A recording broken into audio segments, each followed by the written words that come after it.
Hello everyone and welcome back to my channel. My name is Megan. If this is your first time here, hello. If you are back for another episode, then welcome back. Make sure that you hit that subscribe button down below and give the video a thumbs up if you like it. We've officially moved into February, so yeah, today is February 1st when you're watching this or listening to this, maybe. So happy Imbolc, happy whatever it is that you celebrate. If you don't celebrate anything right now, then happy whatever day it is that you're listening to this. Since we've moved into February, I wanted to do like a theme for the month. So February, the entire theme for this month is going to focus on love magic and just love in general. So to kick that off, this very first episode of February, this very first video of February is going to be about Valentine's Day and what Valentine's Day is and how you can take advantage of the love that is in the air on Valentine's Day. So yeah, this month the theme is going to be love and love magic. We're going to focus on all things love related, love spells, self-love, and different things like that. So this first episode is going to be about Valentine's Day. Make sure that you're subscribed to my channel or the podcast wherever you listen, because next week I'm going to be speaking with M.A. Phillips, the author of River Magic. Her new book comes out on February 4th. It is the second book in the series, and I'm really excited to sit down and have a chat with her. So when you subscribe here on YouTube, make sure you ring that bell so you can be notified of when that interview goes live. I'm really looking forward to speaking with her about her new book and her series in general, and being a modern pagan as well as an author of books that revolve around a modern pagan. So here in the US, Valentine's Day is a highly commercialized holiday, quote unquote, where people spend an obscene amount of money buying chocolates and candies and sweets and cards and flowers and all kinds of unnecessary things, in my opinion, to show the people in their lives that they care about them, that they love them. Now, I have never really liked Valentine's Day. I have always been of the opinion that if you really love someone and you really care about someone, you don't need to wait for a special day to let them know. If you want to buy someone flowers, buy them flowers. If you want to get someone a box of chocolates, buy them a box of chocolates. My issue with Valentine's Day is the same as my issue with the commercialization of Christmas. Drop a bunch of money on the people that you care about to let them know that you care about them. It's not right. Also, it puts a lot of pressure on people. My boyfriend and I have been together for 12 years. And we've never really celebrated Valentine's Day. And our daughter, every time she goes to school or she's in public school, there's always an expectation on Valentine's Day that the kids will come with Valentine's Day cards and they're going to pass them out.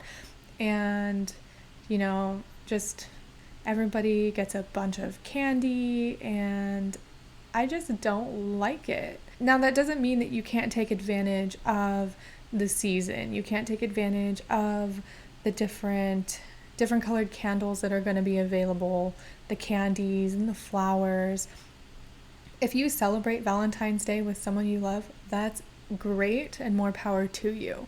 But I do want to talk about the history behind Valentine's Day, because I always thought that it was connected to love in some way.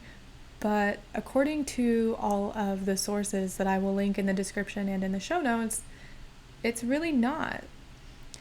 Now, there is some, not contentment, there is contested information that says the feast of St. Valentine's Day, actually comes from the Roman holiday of Lupercalia or Lupercalia. Now, there's no solid evidence that the Pope at the time changed Lupercalia to correspond with the feast of St. Valentine.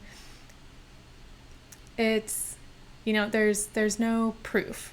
So some sources say that St. Valentine or Valentine's Day is taken from Lupercalia, and some sources just say that it's not. So take that with a grain of salt, look at the sources, and come up with your own thoughts and opinions. Since that information is contested and nobody really knows for sure, I want to talk a little bit about what Lupercalia is. Lupercalia is an ancient Roman festival that some modern pagans still celebrate today, although not quite like how they celebrated it in historical times. So it's a festival of cleansing and purifying the city of Rome and releasing health and fertility. Supposedly we get the name of the month, February, from the word februa, which is the name of the cleansing tools that they used during Lupercalia. Now it's said that a male goat and a dog were sacrificed on the Lupercal altar during Lupercalia.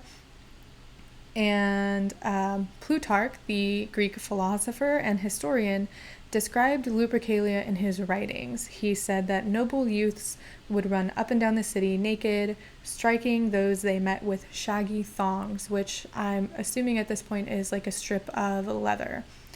It said that women of rank would purposefully get in the way and hold out their hands to be struck because they believed that this would help the pregnant in delivery and the barren become pregnant. And again, I do have to mention here that we have no proof that the Pope established the Feast of St. Valentine in the 5th century to quote-unquote Christianize the festival. So again, take that with a grain of salt. Now, as for Valentine's Day itself, according to the Smithsonian, several St. Valentines actually died on February 14th, and 2 of them were executed during the reign of Roman Emperor Claudius Gothicus in 269 to 270 CE. So the story goes that a Roman priest named Valentinus was arrested during the reign of Gothicus and given over to an aristocrat to be held for trial, basically in prison. This aristocrat was holding Saint Valentinus in prison. The story goes that Valentinus would not be quiet about how Jesus Christ, Lord and Savior, God, basically led the pagans out of darkness and into the light of Christ. And the aristocrat told Valentinus that he would make a deal with him. If Valentinus could lay hands on his foster daughter and cure her blindness, the aristocrat and his family would convert. Now it says that Valentinus did this and laid his hands on the aristocrat's foster daughter and chanted, "Lord Jesus Christ, enlighten your handmaid because you are God, the true light." And then she could see again. Gothicus had them all executed. The aristocrat and his family converted. Gothicus found out about this and had them all executed, but Valentinus was the only one that was beheaded. So at the root of Valentine's Day, it is possible that the celebration comes from the martyrdom of a Christian priest. Now, love really had nothing to do with Valentine's Day until the author Geoffrey Chaucer, I believe, who is the author of the Canterbury Tales, wrote about Valentine's Day in correlation with the mating of birds. So he said that on Valentine's Day, on the day of St. Valentine, is when the birds began to mate. And that's really when the correlation between St. Valentine and love came into play. It is said that the nobles started to equate the feast of St. Valentine with that of love, and they would go out and buy flowers and trinkets and stuff for their loved ones. And it's just something that continued over time, because I guess in those days in that country in Europe, the springtime around the feast of St. Valentine was a time when the birds started their mating. So it became equated with love, and it just spiraled out of control from there. Now, as witches, and even as pagans, if you celebrate it this way and you have some different sort of connection to Valentine's Day or just the season in general, you should feel free to celebrate however you want. I think you can take advantage of the love that's in the air, so to speak, and really make February or Valentine's Day all about self-love or finding romantic love or even platonic love and friendship. So I have a few things that you can do this Valentine's Day or just in the month of February to give yourself a bit of a boost in the love department, while still maintaining ethics and boundaries. Make sure that you're subscribed to my channel or the podcast, because later in the month I will be talking about the ethics of casting love spells for or on someone else. So love magic is exactly that. It is magic cast with the intention of love, whatever kind of love you want it to be. Romantic love, platonic love, family, friends, self-love. That's a really important one for me, is the self-love. So the first thing that I want to say that you can do to take advantage of the love in the air is make yourself a self-love bath soak. If you don't have a bathtub, you can do this too with your shower, or just sit in the bathroom and put the bath salts in the sink with warm water and let the smell really envelop you. Cultivate that sense of love with yourself this month. Use the bath soak. Buy a frilly pink candle that smells like roses. Charge it with the intention of learning how to love yourself, or giving yourself more of the love that you deserve. I'm going to be doing this. I am going to be making my own bath soak for self-love, probably with some Epsom salts and some pink Himalayan salt, some rose essential oils, and whatever else I decide to throw in there, surrounded by candles and soft music, and really meditate and focus on the concept of self-love and what that means to me and how I can bring that into my life daily. Also, for the month of February, over on Patreon, we're focusing on self-love. So if you join me on Patreon during the month of February, you will get a self-love guided meditation if you are in the $3 tier. If you're in the $5 tier, you'll get the meditation as well as the self-love spell that I will be writing. The link for that's in the description and in the show notes. Now on Thursday, if you're not subscribed to my channel, make sure you do so, because I'm going to be walking you through how to make a self-love rose water sort of perfume. If you have a special someone in your life, whether that be a spouse, a partner, friends, family, whatever, you can take advantage of all of the Valentine's Day cards and the chocolates and the flowers that they have right now and give them as gifts. Charge them with the energy to cultivate that relationship and maybe give them some of the self-love that they deserve. That's really easy. So you can take a Valentine's Day card and get it and hold it in your hands, charge it with that energy of self-love and assurance, and really just let them know how much that you care about them as well.